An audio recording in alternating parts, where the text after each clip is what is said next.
voulons t'accueillir, te dire bienvenue sur cette plateforme, te dire bienvenue en chacun de nous.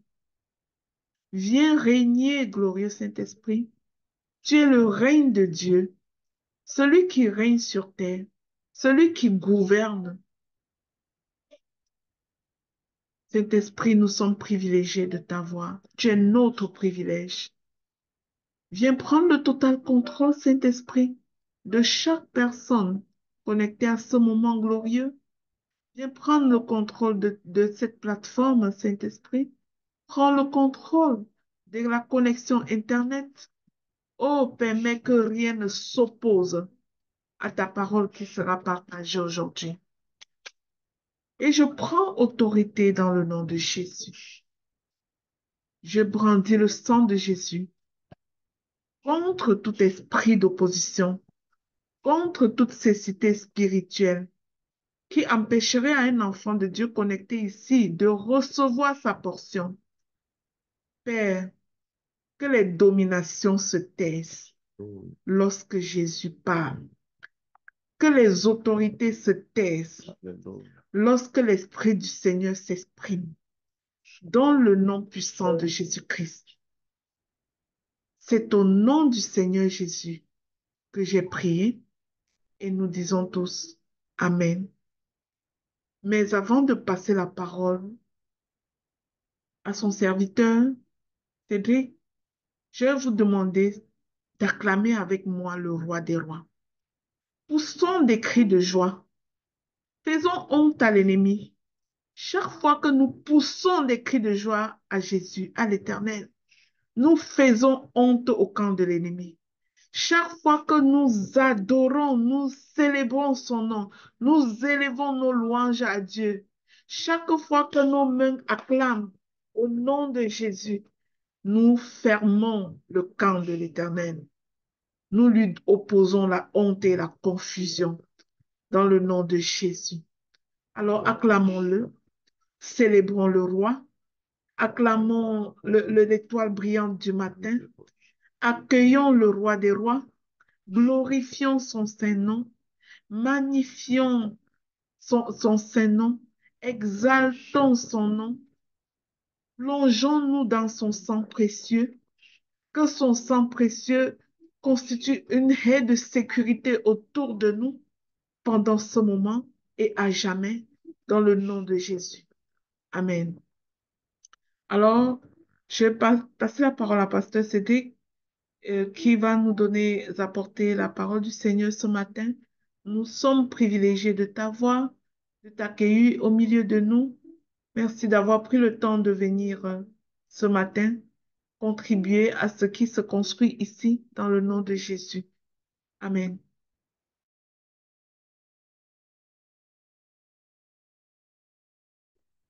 Yes, merci beaucoup, maman Lina. Merci beaucoup à papa Guy Roger aussi. Est-ce que vous m'entendez bien? Est-ce que vous me recevez bien? Ouais, Oui, tout à fait, oui. ouais. Bon. Parfait. Alors, je remercie le Seigneur pour le privilège que j'ai d'être parmi vous ce matin, d'être compté parmi les intervenants qui apportent la parole pendant ces 7 jours, ces 7 premiers jours. Euh, c'est vraiment un plaisir, en tout cas, d'être là. Et aujourd'hui, on va simplement continuer dans les différentes thématiques qui ont été déjà abordées au travers on va dire des 5 derniers jours jusqu'à aujourd'hui. Nous sommes le 6e jour. L'objectif de cette semaine, tout simplement, c'est de pouvoir développer ensemble la plénitude, la conscience de notre plénitude en Jésus-Christ. Et au travers de cela, justement, le jour 1, nous avons vu justement qu'en Jésus se trouve notre identité. Ensuite, nous avons vu en Jésus, je trouve le pardon et la réconciliation. En Jésus, je trouve la paix et le repos. En Jésus, je trouve la provision. En Jésus, je trouve la force et la victoire. Et maintenant, aujourd'hui, nous allons voir ensemble, en Jésus, je trouve la direction et la sagesse.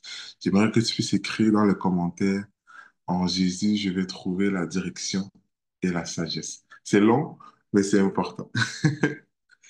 Pour une petite marque de foi là ce matin. Donc, en Jésus, je trouve la direction et la sagesse. Yes.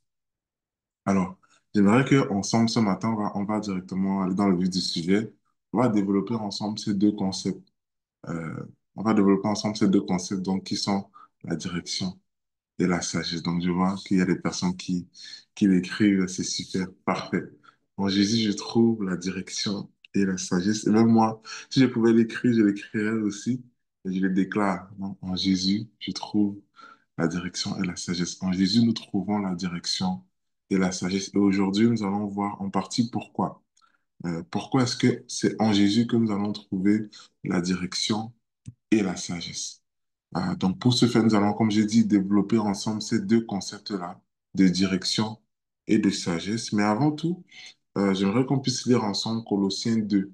Colossiens 2, verset 10, qui est le verset en fait de toute cette thématique durant cette semaine, qui nous dit, vous avez tout pleinement en lui, qui est le chef de toute domination et de toute autorité.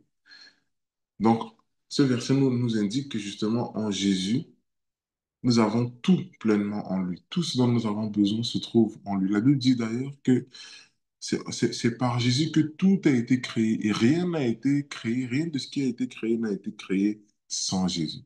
C'est un verset qui nous prouve que Jésus est Dieu parce que rien n'a été créé sans son autorité, sans son pouvoir. Amen. Et cela veut donc dire que cela veut donc dire que la direction et la sagesse que nous recherchons, que nous avons besoin aujourd'hui, c'est en Jésus-Christ que cela se trouve aussi. Donc, euh, on va aller directement donc, avec le premier point. Le premier point, il y en a deux. Le premier point, c'est donc comment est-ce que nous pouvons trouver, comment est-ce que nous pouvons trouver la direction en Jésus? Comment pouvons-nous trouver la direction en Jésus-Christ?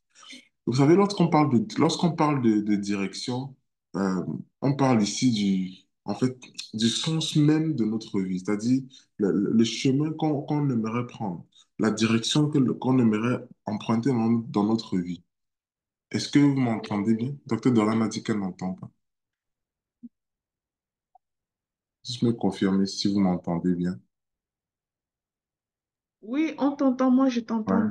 ok, parfait. Parfait, c'est bon. J'ai vu Docteur Doran a dit qu'elle n'entend pas. Ok. Alors, comme je disais, lorsqu'on parle de direction, on parle beaucoup on parle ici en fait du sens même de la vie, du sens de notre vie. On parle ici du chemin qu'on veut prendre. Et on parle aussi d'une destination en soi, parce que la direction qu'on veut emprunter dépend aussi de la destination que nous avons. C'est-à-dire, quand on veut prendre une direction précise, on le fait en fonction de la destination qu'on aimerait atteindre, en fait. La destination qu'on aimerait aller, par exemple, si moi, je veux aller, par exemple, au travail, je ne veux pas prendre la direction de la route qui va à la maison de mes parents, par exemple. Ces deux directions opposées. Pourquoi? Parce que la destination n'est pas la même. Donc, la direction qu'on doit prendre dépend beaucoup de la destination qu'on aimerait justement aller, la destination la destination que nous avons, en fait, mais aussi de nos motivations. Parce que peu importe la destination que nous avons, nos motivations, par exemple, euh, les intentions de notre cœur, on nous fait prendre certains chemins pour pouvoir arriver à cette destination-là. Parce que pour arriver à une destination, des fois, il y a différents chemins. Et nos motivations, par exemple, si moi aujourd'hui, ma motivation, alors que je vais aller au travail, ma motivation, c'est que ben, j'aimerais pouvoir sortir un peu plus tôt et juste prendre le temps de pouvoir rouler, ne pas arriver en retard. Ça, c'est la motivation que j'ai. Qu'est-ce que je vais faire? Ben, je vais sortir de la maison plus tôt, prendre la bonne direction et y aller tranquillement pour arriver à l'heure. Par exemple, où je peux dire, ben, moi aujourd'hui, j'aimerais vraiment prendre le chemin le plus court parce que là, je suis déjà un peu en retard. Peut-être, ben, je vais prendre le chemin le plus rapide, la direction la plus rapide pour me rendre à ma destination. Donc, notre destination, notre direction dépend aussi de la destination dans laquelle qu'on veut aller, en fait. Et, il nous arrive tous dans notre vie, à un moment ou à un autre, de nous poser la question, en fait, de nous demander quelle direction est-ce que je dois prendre aujourd'hui? Quelle direction est-ce que je dois prendre dans cette saison? Quelle direction est-ce que je dois prendre dans cette période de ma vie, dans cette saison particulière? Quel est le choix que je dois faire, notamment par exemple pour une carrière, pour le choix des études, le choix du conjoint, le choix de l'église que je vais aller, quelle est la direction que je vais prendre en fait, parce qu'il y a tellement de destinations, il y a tellement de, de, de, de motivations, il y a tellement de choses. Quelle est la direction, quelle est la bonne direction que je dois prendre pour ma vie? Et c'est des questions qui sont importantes. Pourquoi? Parce que bien souvent, les choix que nous allons faire et la direction que nous décidons de prendre peuvent être très cruciales pour notre avenir. La destination que nous décidons la direction que nous décidons de prendre dans notre vie, dans la saison dans laquelle nous nous trouvons présentement, en fait, qu'est-ce que je veux dire, c'est que c'est probablement un choix crucial de notre vie. Par exemple, quand tu es un jeune, tu es rendu à 16, 17, 18 ans, bientôt le collège arrive, bientôt même peut-être l'université arrive, et tu dois par exemple te poser la question, dans quelle direction est-ce que je dois aller? Est-ce que je dois aller étudier en comptabilité ou est-ce que je dois aller étudier en médecine ou est-ce que je dois aller étudier en X ou Y programme? Euh, tu as des prétendants, par exemple, devant toi et tu veux te marier, c'est ça ton objectif, mais tu te demandes avec qui est-ce que je dois cheminer? Est-ce que c'est telle personne ou est-ce que c'est telle autre personne? Quelle direction est-ce que je dois prendre? Parce que le reste de ma vie, on peut dire, on dépend en quelque sorte. Ça, c'est des questions. Si c'est des genres de questions que vous vous posez, je vous invite tu sais, à le manifester, tu sais, à lever la main et de dire oui, ça me concerne moi aussi. C'est-à-dire, il y a des jours où je m'assois et je me demande quelle est la direction que je dois prendre aujourd'hui. Et alors, comment en fait, comment est-ce que en Jésus-Christ, comment est-ce que en Jésus nous pouvons trouver la direction pour toutes ces choses dans notre vie? Et c'est facile à dire, en fait, ben, tout ce qu'on a besoin de faire, c'est prier Jésus. C'est-à-dire, chaque fois que je ne sais pas quoi faire, je vais juste aller prier et puis, that's it. C'est ça, le problème va être réglé. C'est facile à dire, c'est une solution qui est rapide, c'est certes. Mais pourquoi Jésus et rien d'autre en soi? Pourquoi est-ce que c'est vraiment juste en Jésus que je vais vraiment trouver la direction que j'ai besoin? Pourquoi est-ce que c'est en lui que je vais trouver ma direction? Pourquoi lui spécifiquement? La Bible va nous répondre à ce sujet. Et justement, je vais lire le verset ici, c'est dans Jean 1, verset 1 à 4, où justement on comprend que ben, Jésus est la parole de Dieu et la lumière du monde. On va lire dans Jean 1, verset 1 à 4, où il est dit, au commencement était la parole. Et la parole était avec Dieu et la parole était Dieu. Elle était au commencement avec Dieu. Toutes choses ont été créées ou ont été faites par elle, et rien de ce qui a été fait n'a été fait sans elle. En elle était la vie, et la vie était la lumière des hommes. En gros, ces versets nous révèlent ce matin que Jésus-Christ est la parole de Dieu et est la lumière du monde, tout simplement. Vous allez voir où est-ce que je vais m'en venir avec ça. Maintenant, on va aller lire dans Psaume 119, verset 105. Le psaume 119, verset 105 nous dit, ta parole est une lampe à mes pieds, est une lumière sur mon sentier, sur mon chemin. Je ne sais pas si vous commencez à faire un peu le lit. Ta parole, et on a vu plutôt que cette parole-là, c'est Jésus-Christ, est une lampe à mes pieds. Jésus est la lumière du monde, est notre lumière. Donc, est une lampe à mes pieds et une lumière sur mon sentier. En fait, Jésus-Christ est celui qui est, comment dire, c'est celui qui éclaire notre chemin. C'est celui qui dit, OK, dans ce sentier que tu traverses, tu dois marcher ici et tu ne dois pas marcher ici. C'est celui qui dirige notre direction en soi, si on peut définir tout cela comme ça. Deuxièmement, la Bible nous parle dans 1 Pierre 2, versets 21 à 23, où il est dit, et c'est à cela que vous avez été appelés, parce que Christ a souffert pour vous, vous laissant un exemple afin que vous suivez ses traces. Lui qui n'a point commis de péché et dans la bouche duquel il ne s'est point trouvé de fraude. Lui qui injuriait ne rendait pas des injures, maltraité ne faisait point de menaces, mais s'en remettait à celui qui est juge justement. Ce verset nous révèle en fait que Jésus-Christ est notre exemple parfait.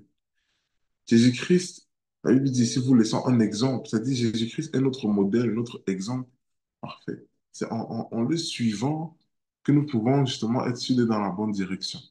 En faisant comme lui. C'est la raison pour laquelle, en réalité, ça c'est un point vraiment à ne pas manquer, c'est que notre direction se trouve dans le caractère de Jésus-Christ.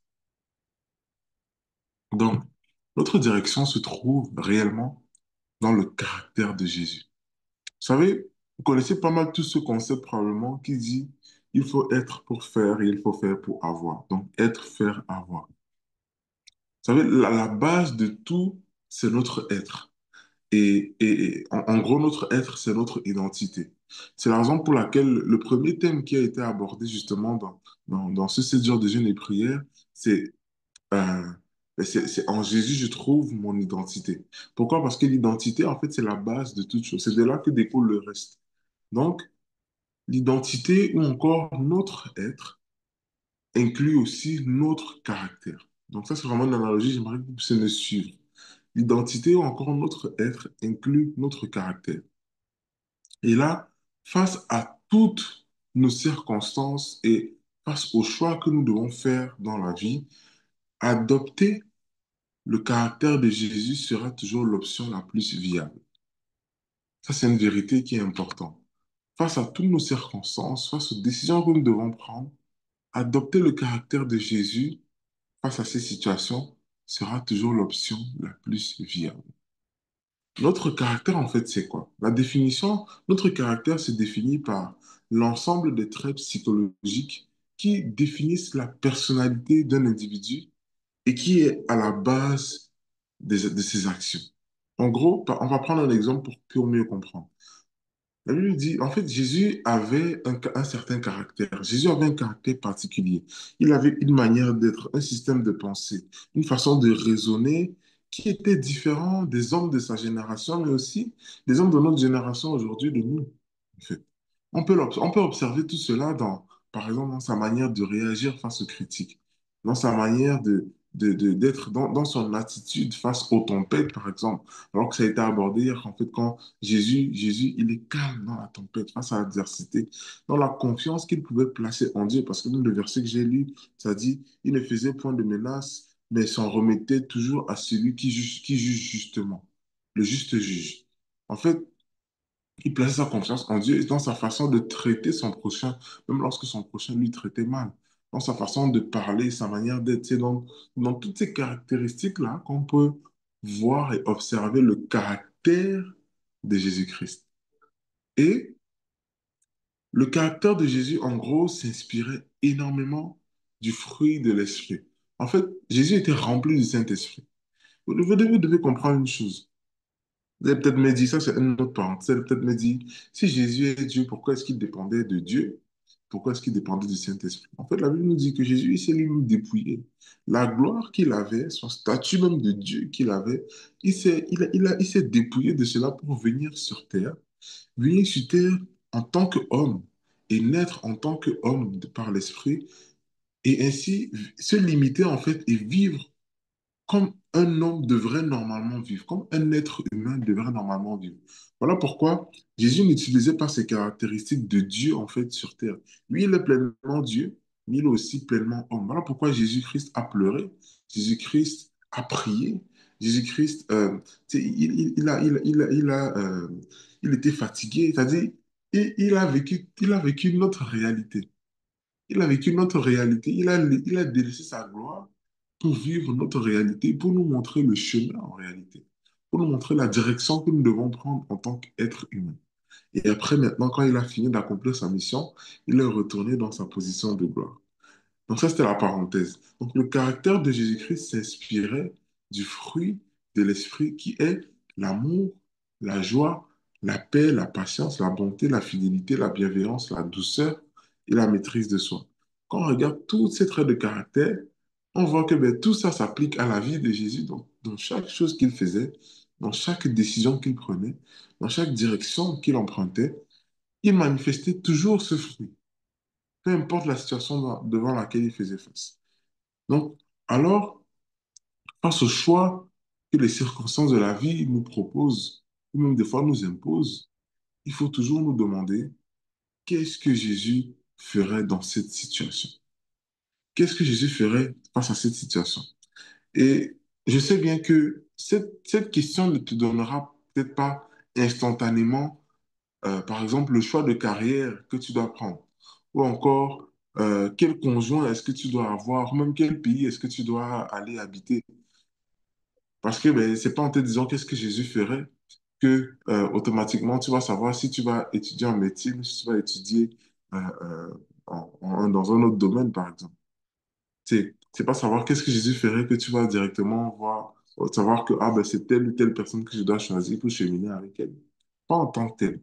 Mais te poser cette question, ça va te guider, ça va agir comme un guide et ça te donnera en fait la connaissance dont tu as besoin pour prendre la meilleure des décisions. Amen. Par exemple, lorsque Jésus était face à une situation qui est impossible, je donne un exemple, le fait de ressusciter Lazare, par exemple. Ça, c'était comme une situation, on va dire, impossible aux yeux des hommes, aux yeux des hommes. Nous, on peut réfléchir dans notre vie, il y a des solutions, il y a des situations dans notre vie qui semblent vraiment impossibles et qu'on aimerait vraiment que cette situation soit décantée. Mais qu'est-ce que Jésus a fait face à une situation qui semblait impossible? Jésus-Christ a prié. Il a dit, Père, je te remercie de ce que tu m'exauces toujours. Il a dit, Jésus a prié à ce moment-là. Donc, on peut se dire, ah, face à cette situation impossible, Jésus a prié.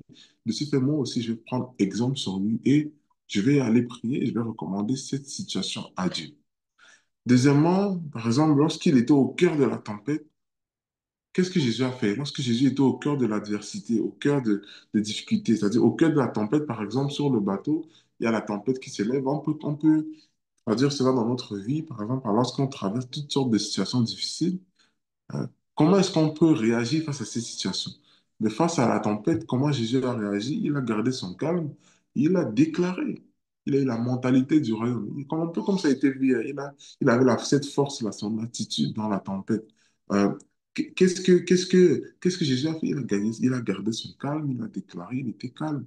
Alors moi aussi, face aux tempêtes de ma vie, moi aussi, face aux difficultés dans ma vie, je vais tout faire pour garder mon calme parce que la parole de Dieu déclare que c'est dans le calme et la confiance en Dieu que se trouvera ta force, tout simplement.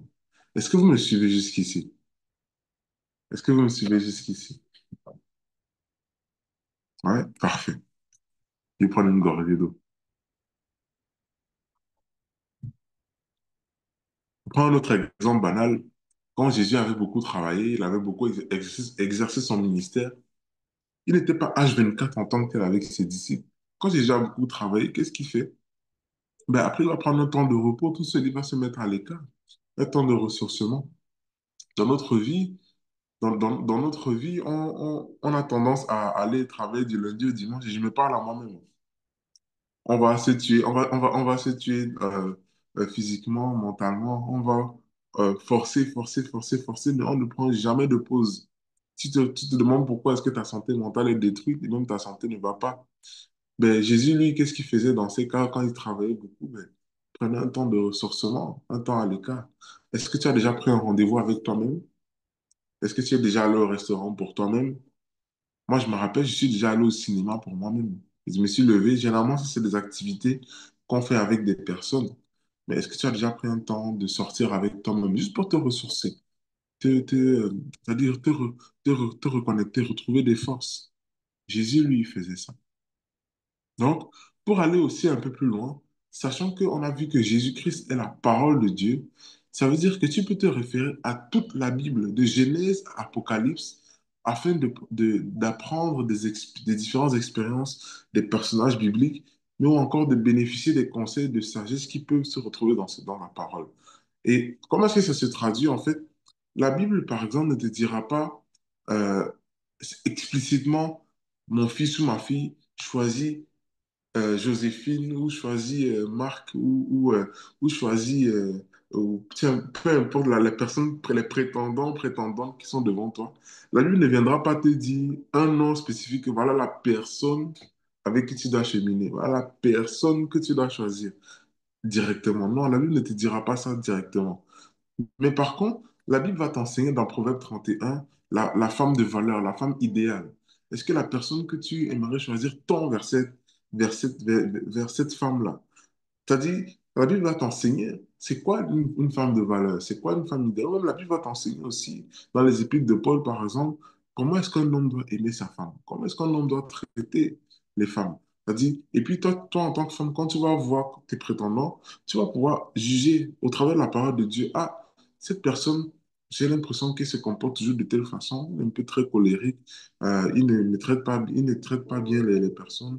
Ou à l'opposé, ah, il est très posé, très calme, et puis il respecte beaucoup les personnes, il traite bien. Alors, tu vas pouvoir mieux prendre, tu vas pouvoir prendre une meilleure décision. Donc, à la lumière de ces conseils de la parole, tu pourras faire les meilleurs choix. Amen. Ou encore, la Bible ne te dira pas quelle voiture acheter ou quelle maison acheter sur le moment. Mais la Bible va te donner des conseils concernant la gestion de tes finances, par exemple. Et au travers de ça, ben, tu vas réaliser, ah, peut-être que je n'ai pas encore les finances pour acheter cette voiture maintenant. Je vais plutôt choisir une autre. Peut-être que je n'ai pas encore nécessairement les finances pour acheter cette maison maintenant. Je vais peut-être attendre un peu ou bien peu importe.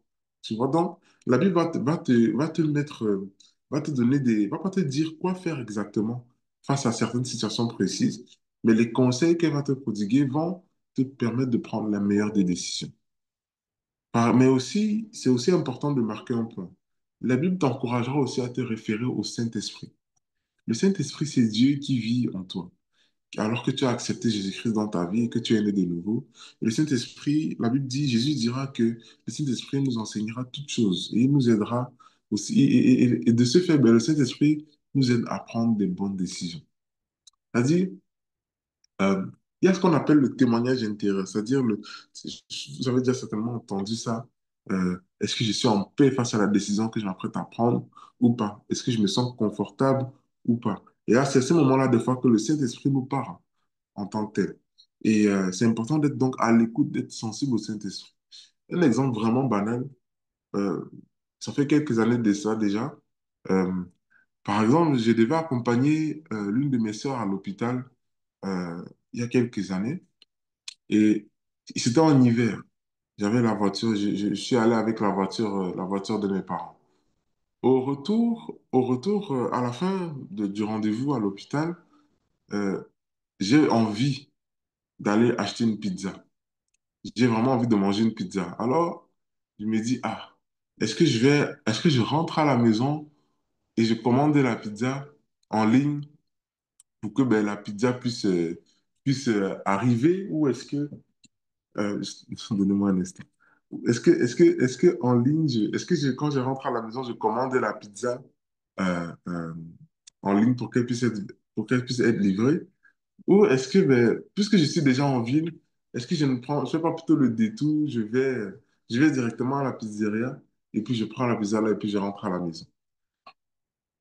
Dans mon cœur, je savais, en fait, la décision avec laquelle j'étais en paix, c'était de retourner à la maison et de passer la commande. Mais j'étais tellement incrédule et je voulais rien savoir de ça. Je savais que le Saint-Esprit me parlait. Parce qu'il m'était arrivé plusieurs situations comme ça. Mais là, j'ai décidé de m'entêter et de partir à la pizzeria pour m'acheter la pizza. Et je me suis dit, bon, je vais acheter et puis je vais rentrer à la maison. Coup de tonnerre, quand j'arrive là-bas, j'arrive à la pizzeria et tout, je vais commander et puis je reviens dans la voiture quelques temps après. La voiture ne démarre pas. La voiture ne démarre pas. Et puis, c'était l'hiver. Donc, ici au Québec, quand c'est l'hiver, il fait quand même assez froid. Et des fois, le moteur, ben, la batterie, pardon, elle se décharge. Et puis, bon, la voiture ne démarre pas. Donc, je démarre la voiture ne démarre pas. J'essaie à plusieurs reprises, ça ne démarre pas. Je dis, bon, je me rappelle alors de la parole, c'est-à-dire la parole du Saint-Esprit, le témoignage intérieur que j'avais eu on va dire maintenant, dit quelques minutes, heures plus tôt. Et là, je regrette. Finalement, ma pizza, je l'ai mangée froide dans la voiture en attendant que le remorqueur arrive pour repartir ma batterie.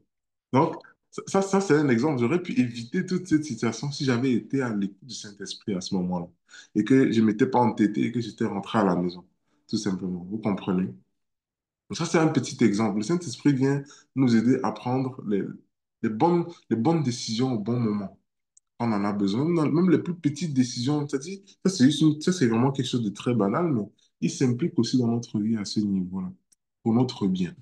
Donc, Jésus-Christ, pour revenir à la prédication, Jésus-Christ est notre modèle parfait et le désir de Dieu, c'est que ultimement nous soyons semblables à lui. C'est ça le plan de Dieu, que ultimement, nous en tant qu'êtres humains, nous puissions être semblables à Jésus-Christ. Maintenant, moi, personnellement, je suis persuadé que si la majorité d'entre nous ici, nous nous comportions comme Christ le ferait dans la majorité des domaines de notre vie, il y a des directions qu'on aurait évitées et on serait probablement en train de vivre une réalité bien différente de la réalité que nous vivons aujourd'hui. Si, ne serait-ce que on vivait, on vivait selon Christ, selon Jésus, on prenait les décisions de Jésus dans les plusieurs domaines de notre vie, on ne serait peut-être pas dans la situation dans laquelle on est aujourd'hui, on serait peut-être dans une meilleure situation. Donc, en toute chose, rappelons-nous de ceci. Ce verset où ce que Jésus dira, je suis le chemin, la vérité et la vie. En d'autres mots, je traduis cela comme ceci. Jésus est le véritable chemin que nous devons emprunter si nous voulons être sûrs de marcher dans la bonne direction dans notre vie. Jésus est le véritable chemin que nous devons emprunter si nous voulons être sûrs de marcher dans la bonne direction dans notre vie. Amen. Ça, c'était mon premier point. Maintenant que nous avons exploré le concept un peu de la direction, nous allons maintenant observer en fait le concept de sagesse. Donc, en deuxième point, comment est-ce que comment pouvons-nous trouver la sagesse en Jésus-Christ? Et je ne vais pas trop m'attarder longtemps sur le concept de la sagesse, mais voici ce qui est important de retenir. La sagesse, c'est l'application de la connaissance nous permettant d'aller dans la bonne direction. Donc, la sagesse, c'est l'application de la connaissance nous permettant d'aller dans la bonne direction. En d'autres termes, c'est de mettre en pratique ce que nous connaissons, tout simplement. Moi, c'est comme ça que je le définis, entre autres. C'est sûr qu'il peut y avoir plusieurs définitions de la sagesse, mais un élément de la sagesse, c'est ça, mettre en pratique ce que nous connaissons déjà. Ça, c'est être sage. Dans le volet de la direction, nous avons vu que Jésus-Christ est un autre modèle parfait et que ce n'est qu'en le suivant et en adoptant son caractère qu'on sera certain de marcher dans la bonne direction ou de prendre la bonne direction. Maintenant, c'est une chose de connaître cette vérité, mais c'est aussi une autre chose de l'appliquer. C'est une chose de connaître cela que on a marché, on doit suivre Jésus, marcher selon son caractère et tout pour être sûr d'être dans la bonne direction. C'est une chose de connaître ça, d'avoir cette connaissance, mais c'est une autre chose de l'appliquer dans notre vie. C'est là la sagesse. Jésus va d'ailleurs nous parler, nous mettre en garde dans Luc 6. Donne-moi un instant, je vais le trouver dans Luc 6, versets 46 à 49, où il va nous dire, pourquoi m'appelez-vous Seigneur, Seigneur, et ne faites-vous pas ce que je dis? Je vous montrerai qui est semblable, je vous montrerai à qui est semblable tout homme qui vient à moi, entend mes paroles et les met en pratique. Il est semblable à un homme qui, bâtissant une maison, a creusé profondément et a posé le fondement sur le roc. Une inondation est venue et le torrent s'est jeté contre cette maison sans pouvoir l'ébranler parce qu'elle était bien bâtie. Verset 49. Mais celui qui entend et ne met pas en pratique est semblable à un homme qui a bâti une maison sur la terre sans fondement. Le torrent s'est jeté contre elle. Aussitôt, elle est tombée et la ruine de cette maison a été très grande. Ça, c'est vraiment une très belle mise en garde de Jésus. C'est des excellents versets ici, un excellent passage. Mais ce passage nous révèle donc trois choses. qui sont importantes à retenir. La première chose, c'est que beaucoup veulent vivre, en fait, veulent suivre Jésus. Beaucoup connaissent Jésus, entendent les paroles de Jésus, mais refusent délibérément de mettre ces connaissances en pratique. Beaucoup connaissent Jésus, veulent suivre Jésus, entendent ses paroles, mais ils refusent délibérément de mettre en pratique les connaissances qu'ils ont. Deuxièmement, peu importe la direction qu'on prend, il y aura toujours des difficultés qui vont se présenter.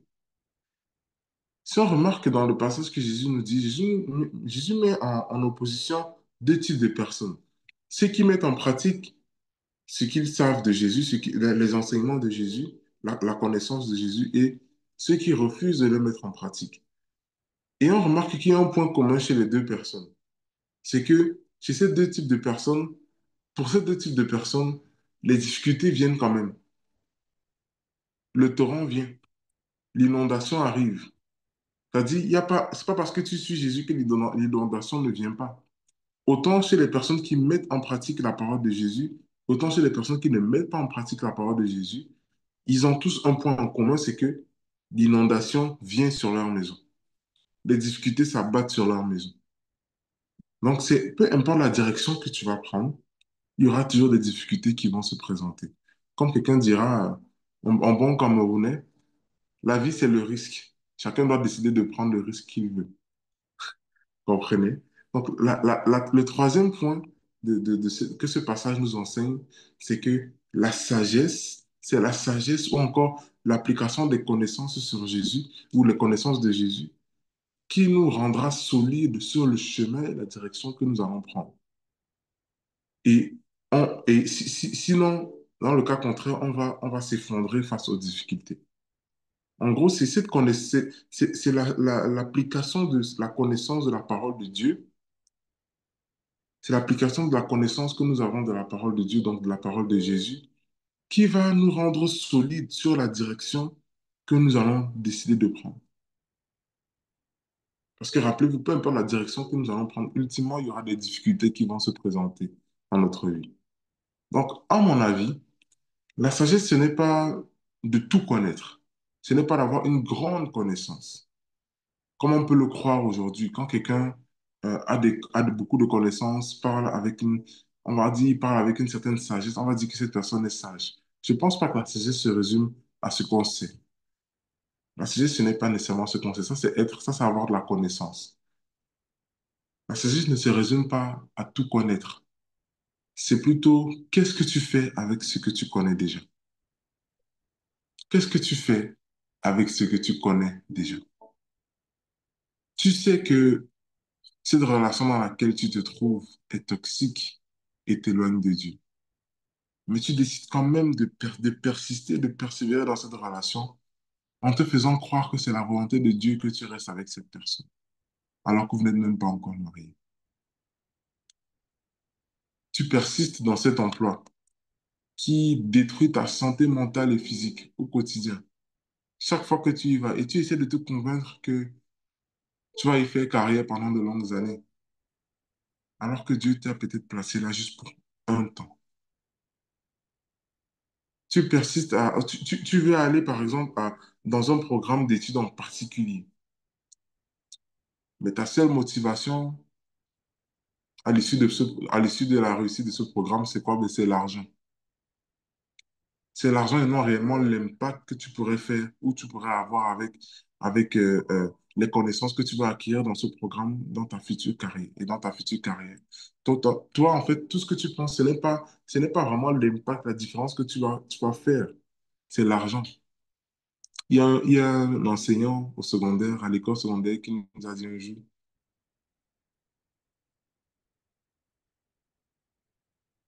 lorsqu'il s'agit de choisir ta carrière, tu dois réfléchir à une chose.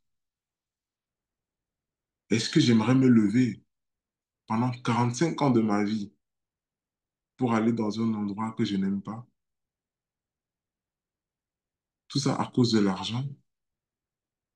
Parce que même si tu as tout cet argent, en fait, il n'y aura pas d'équilibre en fait, entre l'argent que tu reçois et ta santé mentale, par exemple, ta santé physique, le sentiment d'accomplissement. L'être humain aimerait avoir un sentiment d'accomplissement pour vivre, un sentiment de fierté, c'est-à-dire de je contribue réellement à quelque chose dans ce monde. Mais si tout pour toi, ta seule motivation, c'est l'argent. Rappelle-toi, j'ai dit au début, quand on parle de direction, on parle aussi de destination, mais on parle aussi de motivation. La direction que tu vas prendre va beaucoup dépendre des motivations que tu as dans ton cœur. Pendant que d'autres pendant que d'autres sont motivés par des bonnes choses, toi, tu es motivé par des vulgaires gains d'une certaine manière. Tu réfléchis à court terme et non sur le long terme. Tu veux prendre telle décision, mais tu n'as pas de bonne motivation. Tu cherches peut-être une direction pour la vie de tes enfants. Tu vois un peu leur vie, tu te dis, ouais, la façon que je les vois aller, je sais pas, j'ai pas confiance. J'aimerais comment qu'ils puissent être dans la bonne direction. C'est quoi cette bonne direction? Tu cherches à ce que justement tes enfants soient dans une bonne direction, alors que tu ne les transmets même pas la parole de Dieu. Tu ne leur transmets même pas l'enseignement de Jésus. La Bible dit, enseigne à ton enfant la voie qu'il doit suivre dès son jeune âge. Et lorsqu'il sera vieux, il ne s'en détournera pas. La voie, c'est la direction qu'il doit prendre dans le Seigneur. La Bible a une réponse pour tout. La Bible nous apporte la connaissance. Jésus est la parole de Dieu. Il nous apporte la connaissance, tout ce dont nous avons besoin, tout ce que nous avons besoin de savoir pour prendre les meilleures décisions et emprunter les meilleures directions possibles dans notre vie. Et maintenant, c'est une chose de connaître ces connaissances, mais c'est aussi une chose de les appliquer. C'est ça la sagesse. La Bible dit dans Jacques 1, verset 5, pour terminer, si quelqu'un d'entre vous manque de sagesse, qu'il la demande à Dieu, qui donne à tous simplement et sans reproche, et elle lui sera donnée. La vérité, c'est que c'est le cas de la plupart des personnes d'entre nous ici, et même moi y compris, je me parle à moi-même. Nous connaissons beaucoup de choses, nous avons beaucoup de connaissances, mais nous ne les appliquons pas toujours. Alors de ce fait, nous manquons de sagesse. Donc j'aimerais qu'on puisse incliner la tête ensemble et prier ensemble sur la base de ce verset dans Jacques 1,5 que j'ai lu, que si quelqu'un d'entre vous manque de sagesse, qu'il la demande à Dieu qui donne à tous simplement et sans reproche, et elle lui sera donnée. La Bible dit que lorsque, toujours dans ce même Jacques qui dira, lorsque nous demandons quelque chose à Dieu, nous ne devons pas douter, nous devons croire que Dieu nous l'a donné. Surtout lorsqu'il s'agit de la sagesse qui nous permettra de pouvoir appliquer la parole de Dieu. La volonté de Dieu, c'est que nous puissions mettre en pratique ce qu'il dit. Parce que son désir, c'est de nous voir ancrés sur le chemin, la bonne direction qu'il a prévue pour nous, de nous voir solides face à l'adversité. C'est ça sa volonté. Donc, si nous nous mettons en accord ensemble ce matin pour prier, que tous ceux qui sont ici présents ce matin, tous ceux qui sont dans le ministère de ta seconde chance, que Dieu puisse nous accorder la sagesse à tous et chacun dans cette saison dans laquelle nous nous trouvons présentement. Dieu va nous le donner. Alors prions ensemble. Seigneur Jésus, nous te disons merci pour ce message. Merci pour cette exhortation de nous rappeler ce matin que en toi, nous trouvons la direction. En toi, nous trouvons la sagesse. Nous avons compris, Père, que il ne suffit pas seulement de connaître la vérité, mais il faut aussi l'appliquer dans notre vie. Il ne suffit pas seulement de connaître la connaissance, d'avoir la connaissance, mais il faut l'appliquer dans notre vie pour que ça puisse avoir un impact réel et que nous puissions y faire donc preuve de sagesse. Mais Père, nous réalisons que nous manquons de sagesse dans notre vie. Nous réalisons que nous connaissons peut-être beaucoup de choses dans différents domaines de nos vies, mais c'est toujours difficile de les appliquer. C'est difficile de les mettre en pratique. C'est même facile de conseiller les autres. Mais nous, quand il s'agit de mettre en pratique ta parole, c'est difficile. Alors nous te demandons ta sagesse. Tu as dit dans ta parole dans Jacques 1,5, que celui qui manque de sagesse la demande, et Dieu va nous le donner.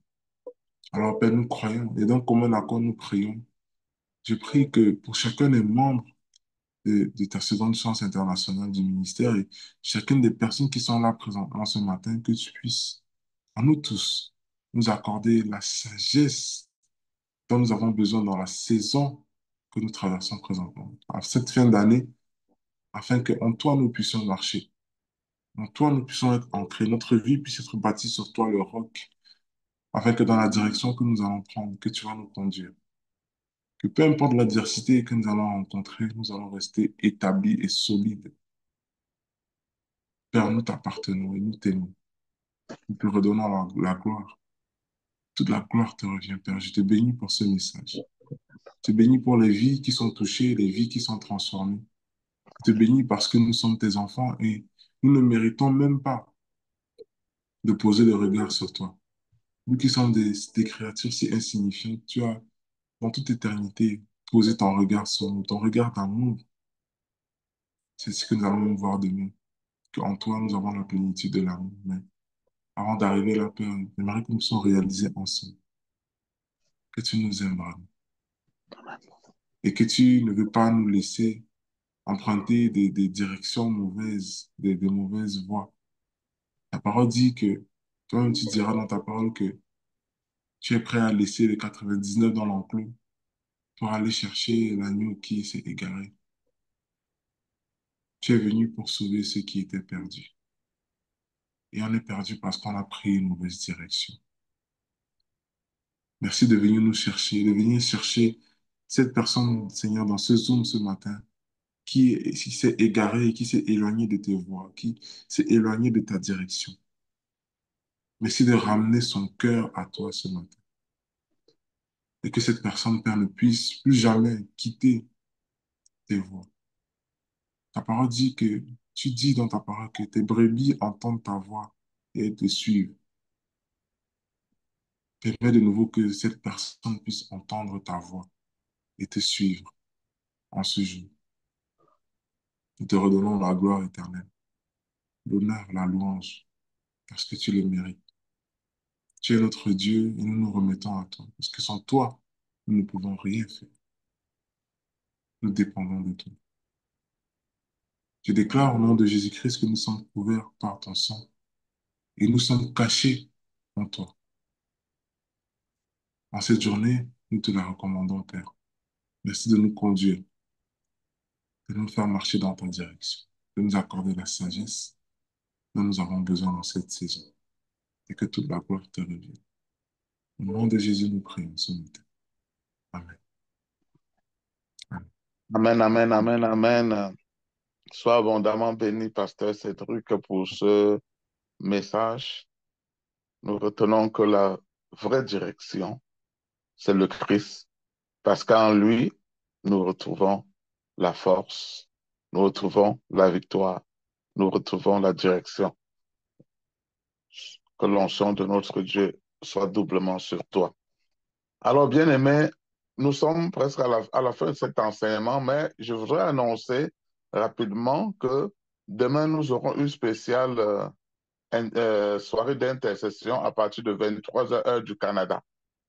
Que personne ne manque parce que vraiment, ce serait un moment, on aura basé une bonne partie de l'intercession sur des personnes qui ont des problèmes de visa, des problèmes de permis de travail dans leur pays, des problèmes de voyage. C'est vraiment important. Nous tenions vraiment à passer ce message. C'est à 23 heures. Et vous, ça, c'est le dernier délai aujourd'hui pour envoyer des sujets de prière pour demain. Que chacun mette son sujet dans le groupe des sujets. Si les mamans peuvent mettre encore le lien ici, c'est vraiment important. Et quand on envoie un sujet de prière, il faudrait être présent. On ne peut pas prier pour toi, pour ton sujet, alors que tu es absent. Donc, c'est demain à 23 heures, heure de Montréal. 23 heures de Montréal, peut-être ça doit être 5 heures, heure de l'Europe, heure de France, ou même heure de Cameroun là-bas, mais mettez-vous toujours le barème, c'est 23 heures, heure de Montréal. Après, ne partez pas aussi tout de suite, maman Lina va faire la prière pour les dons que nous avons, que généreusement nous avons récoltés pour les orphelinats, pour le collecte qu'on fait du 1er au 5. Ça, c'est le jour qu'on prie pour ces dons-là. Donc, ne partez pas. Restons là et recevons les bénédictions et les prières du résultat. Sois abondamment béni. Maman Lina, je te repasse le micro immédiatement. Amen, amen, amen. Gloire à Dieu. Permettez-moi, s'il vous plaît.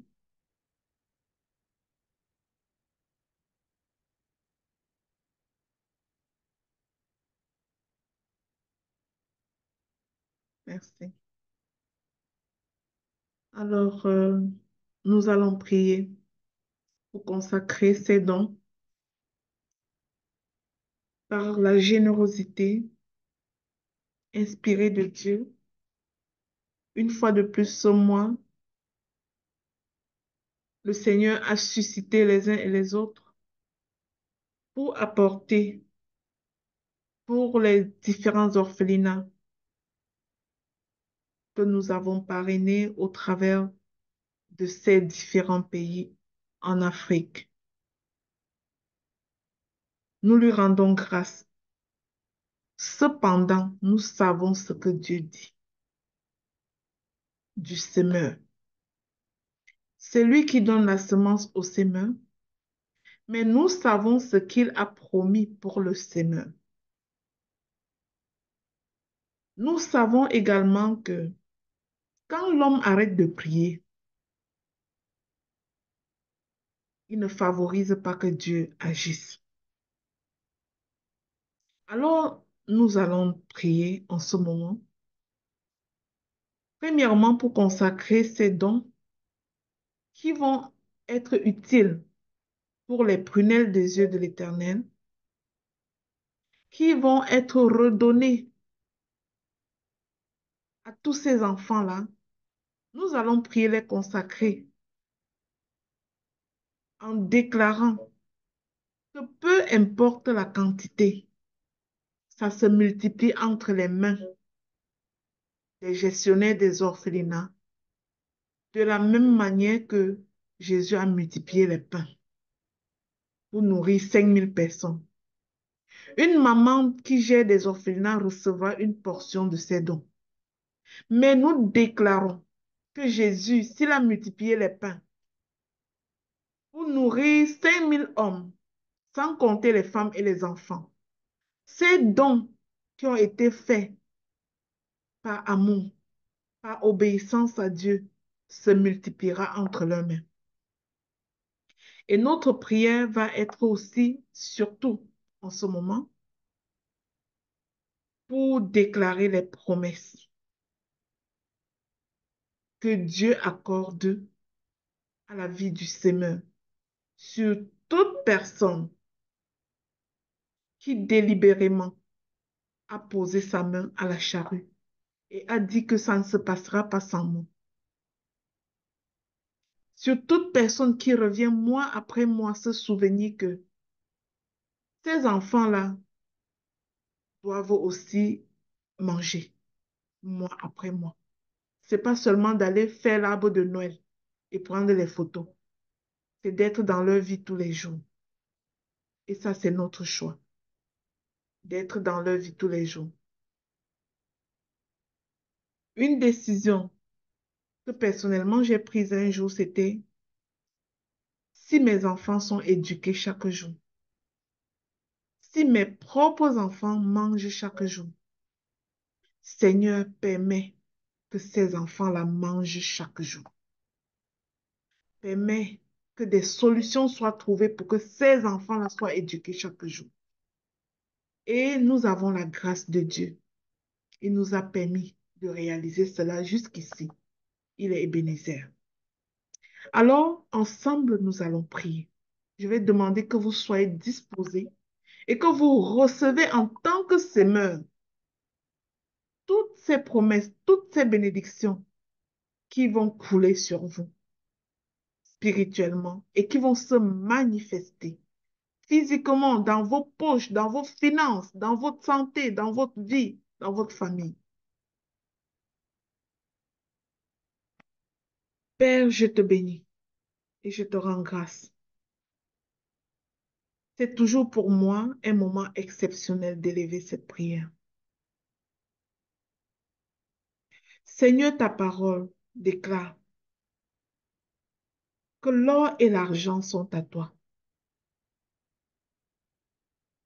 Ce matin, je prie que tu actives la percée financière surnaturelle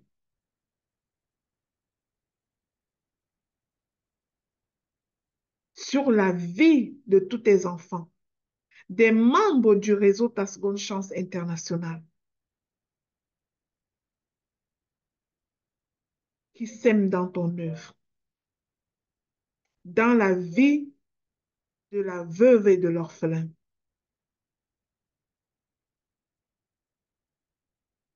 Seigneur, tu nous as libérés de la malédiction de la pauvreté à la croix. Merci, Père. Manifeste dans leur vie la dimension du Dieu qui pourvoit.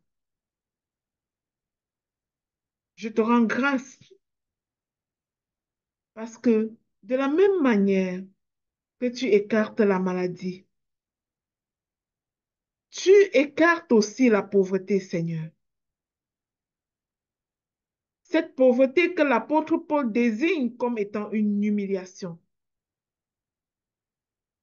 Alors, Père, je soupire auprès de toi, auprès de ton trône de grâce, en toute humilité, afin que tu libères ton peuple de cette humiliation. Contrairement à ce que les gens peuvent croire, je sais, papa, que tu ne veux pas que tout le monde voit que ton peuple est pauvre, puisque la disette ne reflète pas ta gloire. Tu es un Dieu riche et puissant. L'or et l'argent t'appartiennent. Ça fait partie de ta création. Merci, Père, parce que c'est toi qui actives le mystère angélique dans la vie de ton peuple maintenant. En ce moment précis, je déclare que tous ceux et celles qui ont semé dans la vie de l'orphelin, dans la vie de la veuve, voient le mystère angélique activé dans sa propre vie pour ramener jusqu'à ses greniers les bénédictions de la terre. Au nom de Jésus, je parle à la terre. Je parle à toute la création et je commande dans le nom de Jésus que toute la création se mette en accord pour rediriger jusqu'à chacun de vous la récolte au centuple, comme ce fut le cas pour Isaac. Je soupire, Seigneur, que tu aies pitié de tes enfants et que tu leur accordes la grâce de recevoir une cohorte d'anges maintenant, mandatés pour une mission financière dans leur vie. Visite les finances des semeurs. Visite les finances de ceux qui arrosent. Parce que ta parole dit que celui qui arrose sera arrosé. Chaque mois, Seigneur, depuis ces années, mois après mois, beaucoup en ont fait un style de vie. Papa, montre-leur ta fidélité. Je déclare que tous ceux et celles qui cherchent ta face voient l'œuvre des anges des finances mandatés par l'Éternel agir dans leur vie. Je proclame et je déclare que la faveur divine traînée par tes anges se déverse sur ceux et celles qui cherchent ta face et qui travaillent avec joie dans ton œuvre.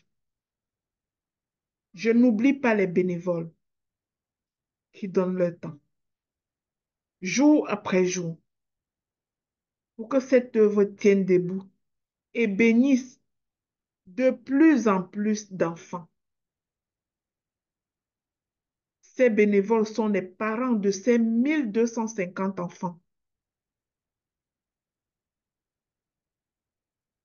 dont le réseau Ta Seconde Chance s'en occupe jusqu'à maintenant. Père, je déclare que leur ciel est ouvert, que les écluses des cieux s'ouvrent et coopèrent à ma prière maintenant. Je proclame et je déclare qu'alors que les semeurs du réseau Ta Seconde Chance International sèment et que leur argent bénéficie pas seulement aux enfants qui sont dans leur pays de naissance, mais aux enfants de pays en pays, que prophétiquement, ces semences dans des pays étrangers ouvrent les portes des nations. Qu'aucun dossier d'immigration n'ait aucun obstacle, parce que les portes sont ouvertes pour les semeurs qui sèment dans les nations. Je proclame et je déclare que l'onction du succès en terre étrangère que tu as déversée sur ma propre vie soit le partage de ceux que tu as destinés à conquérir les nations. Ils sont tous des conquérants. Je soupire, mon Dieu, mon roi, au pied de ton trône de grâce, afin que leur cas, lorsqu'ils envisagent aller dans un pays, soit traité selon les critères divins. Il n'est pas question de les arrêter au sujet de diplôme. Il n'est pas question de les arrêter au sujet des lois. Qu'ils soient traités selon les critères divins. Parce qu'ils sèment dans les nations, dans la vie des orphelins. Que lorsqu'ils sont étrangers dans un pays, Seigneur, qu'ils soient traités en toute dignité. Que leur cas devienne une priorité devant les fonctionnaires des gouvernements. Je déclare zéro sommeil tant que le dossier d'un membre du réseau Ta Seconde Chance traîne encore dans la pile. Les dossiers, renversement de situation, les dossiers reprennent la première place sur les piles. Au nom de Jésus. Même s'ils sont dans un pays où il y a le trouble, Seigneur, que leur demeure, leur maison soit gauche. Tu as établi le peuple d'Israël dans une ville appelée Goshen, au cœur du trouble en Égypte. Alors qu'il y avait des morts, il y avait la joie chez eux. Alors qu'il y avait des troubles, il y avait la paix chez eux. Je déclare que la paix leur partage. Peu importe où ils se trouvent, peu importe ce qui se passe dans l'environnement. Ils sont établis, protégés, sécurisés, parce qu'ils sont les outils de l'Éternel dans les nations pour accomplir son œuvre. Mais je prie, Seigneur, pour la fidélité de leur cœur, pour la pureté de leur cœur. Que leur cœur soit gardé pur pour le Seigneur. Alors qu'ils manifestent cette onction de la générosité. Qu'ils le fassent avec un cœur pur, sans murmure, sans contrainte. Comme le veut notre Seigneur Jésus-Christ.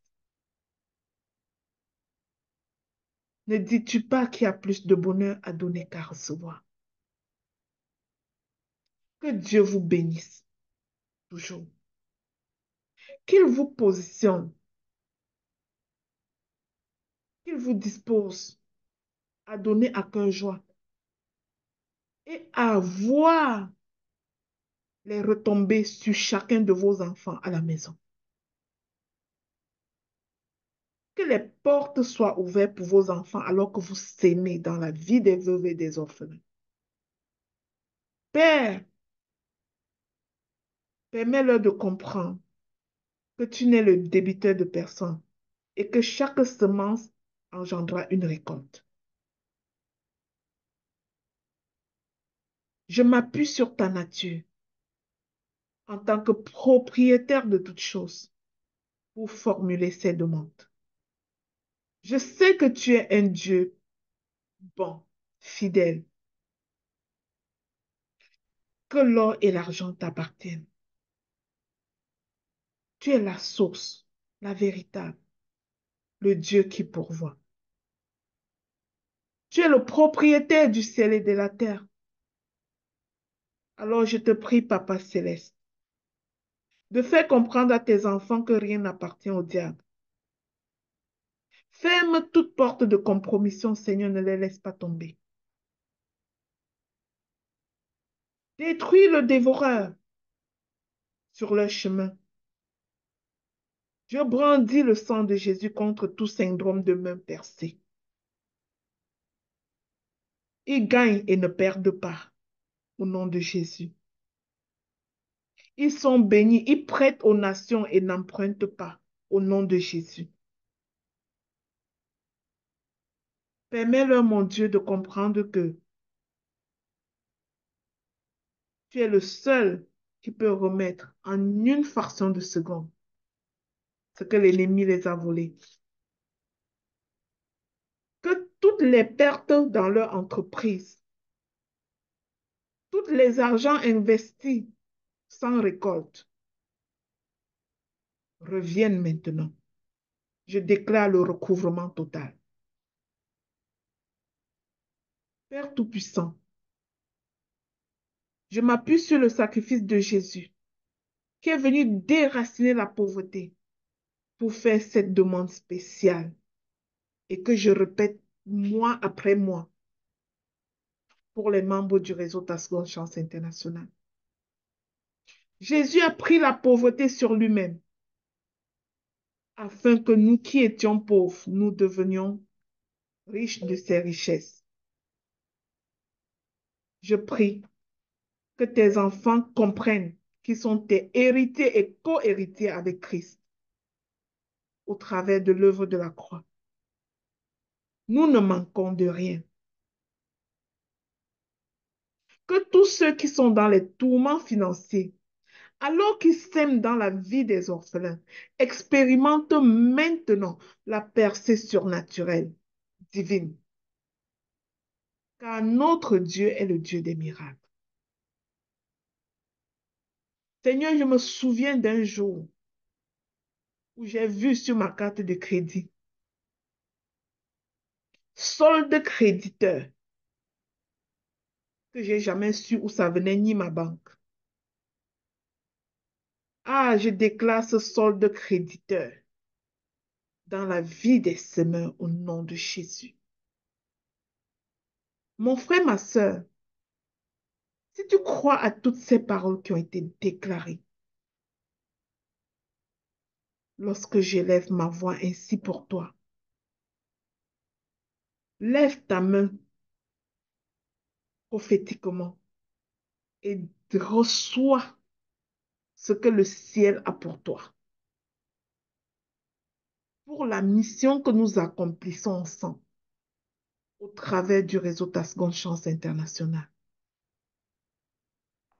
Reçois-la pour continuer à être une bénédiction pour la vie de plus d'enfants encore. C'est dans le nom de Jésus que j'ai élevé ces prières. Et nous disons tous, c'est établi. Amen. Amen. Amen. Gloire à Dieu. C'est Jésus. Alors, c'est fait. Je vais laisser la parole à qui veut la prendre. Si vous avez un partage, un témoignage, si vous êtes béni et que vous voulez l'exprimer, c'est le moment.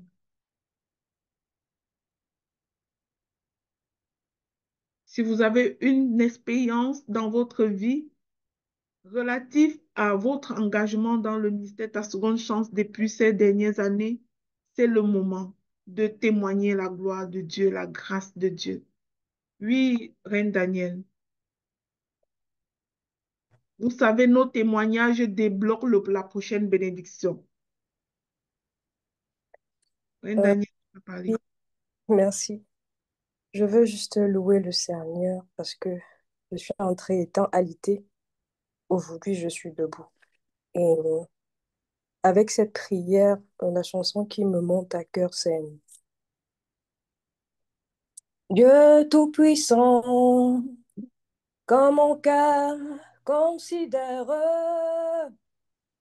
tout Tous les l'univers créé par éléphants ton pouvoir au et le ciel ciel, d'azur, les éclairs les éclairs, de le ton tonnerre, tonnerre, le le clair matin clair matin, ou les les ombres ombres du du soir, soir, de de tout mon ton être, alors élève un chant. chant.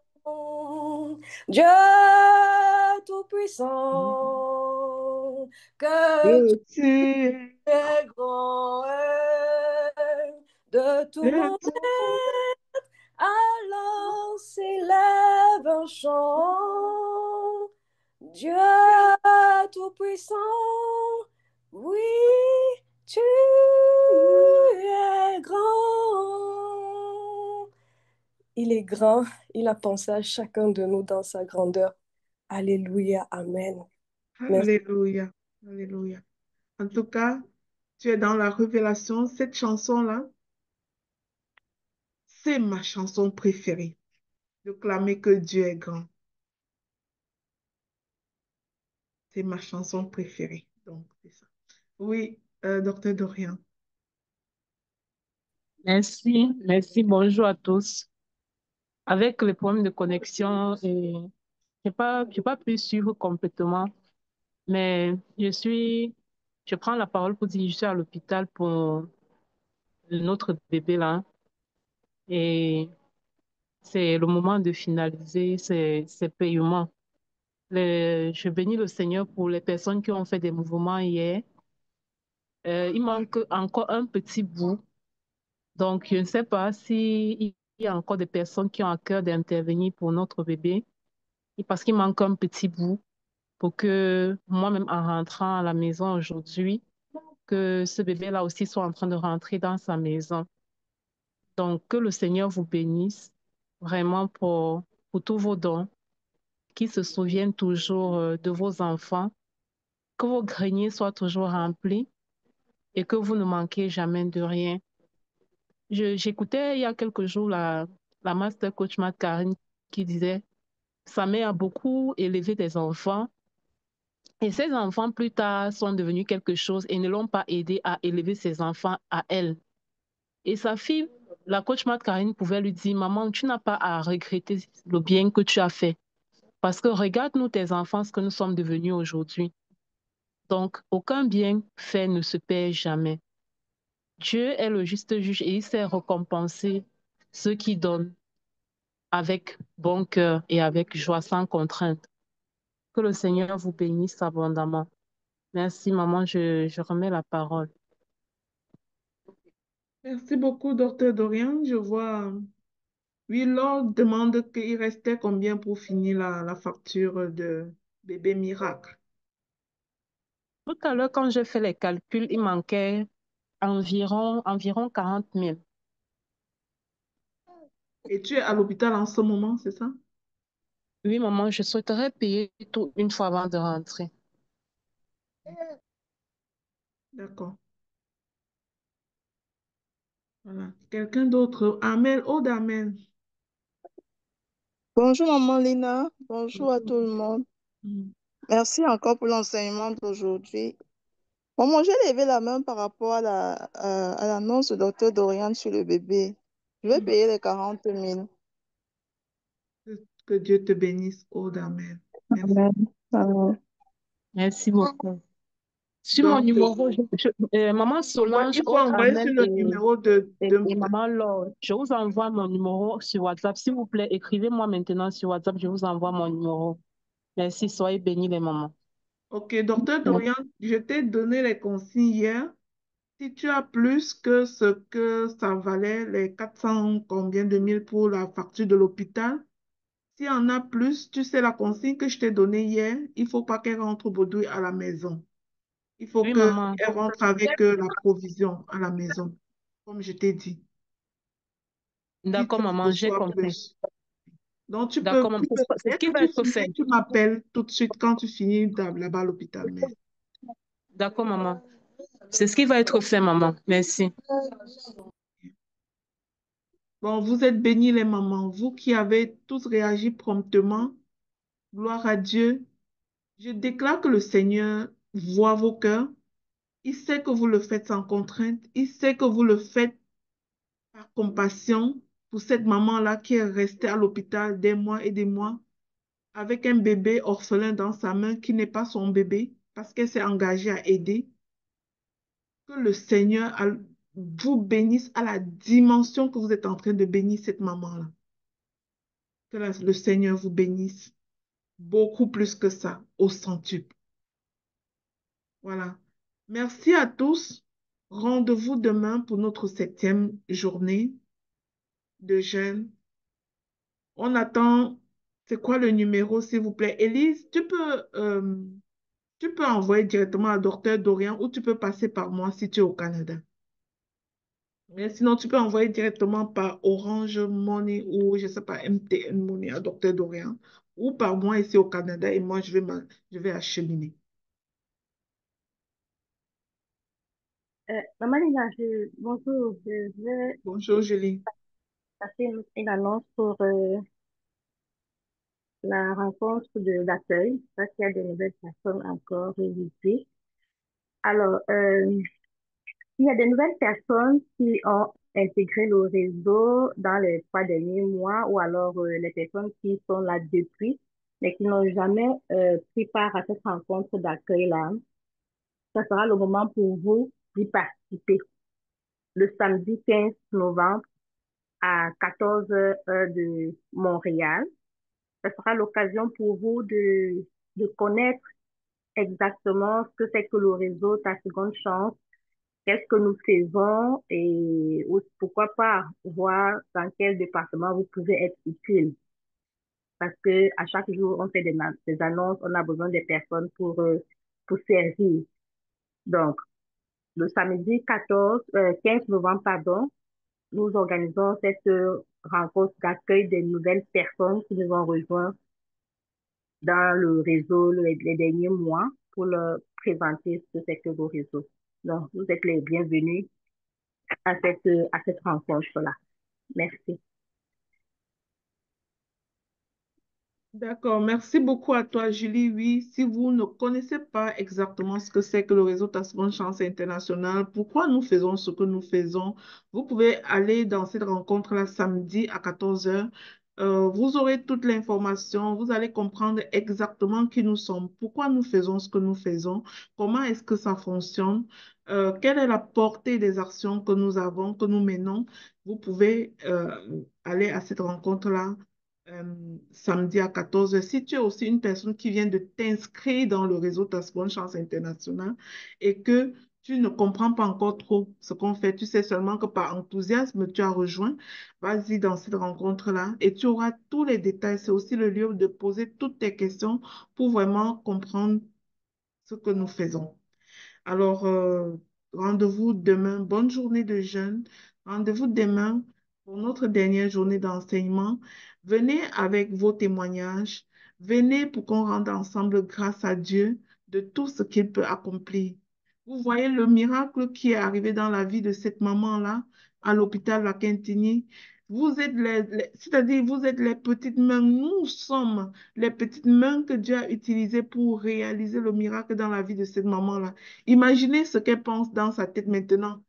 C'est-à-dire, depuis des mois, elle est à l'hôpital et du jour au lendemain, un groupe de personnes qu'elle ne sait même pas que c'est un groupe autres, cachés derrière Docteur Dorian, sont en train de tout faire pour qu'elle retrouve sa maison depuis des mois qu'elle est à l'hôpital. Elle n'a pas la capacité de payer. Et en tout cas, c'est comme ça que Dieu peut faire. Notre Dieu passe par l'homme pour bénir l'homme. Et quand tu choisis d'être ce canal de bénédiction pour les autres, eh bien, tu deviens partenaire de Dieu. Que Dieu vous bénisse. Bonne journée à tous.